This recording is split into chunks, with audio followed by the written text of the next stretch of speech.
last week when I reported that corporations like Coca-Cola, DoorDash, Sun Life, MasterCard, and more were footing the bill for an event where Chris Rufo, an architect of some of the worst aspects of the US culture wars, is bringing his garbage to Canada. Well, in the days since I reported on this, a story the National Observer first reported weeks ago, sponsors have now started to drop off the event. If you want the full context, go and watch my last video, but Spark Notes, Rufo is the guy who made it trendy to oppose things like, learning about racism, and who has cheered as books on gender and diversity were thrown in a dumpster. But as I said in my last video, a sure sign that you're confident in your beliefs is when you have to throw away books that challenge them, right, Chris? Anyways, speaking of trash, Chris is set to speak at the Canada Strong and Free Regional Networking Conference 2024 on the topics of fighting the left and wokism.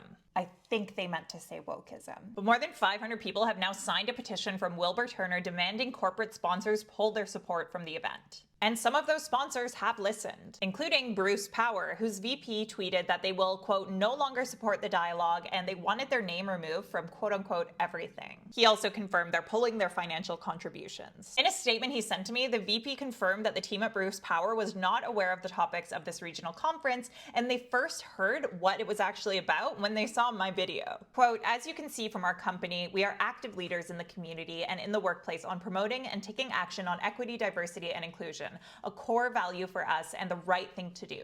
We would not support any forum that was to the contrary of this. You might also notice something else if you look at the screenshot of the sponsors that I took before I reported on this and the one I took today. Bruce Power isn't the only one missing. MasterCard's name isn't on there anymore, though they haven't directly replied to my request for comment. Meanwhile, I've also followed up with Coca-Cola, DoorDash, Sun Life, and Meta, but have nothing new to report from any of them. As a reminder, this is what Meta had to say before my last report. But if I do hear anything new from any of them, I will let you know. Overall, it's pretty interesting to see that when the public tells brands that they don't like seeing them financially supporting culture war nonsense, some of those brands actually listen. What do you think of all this?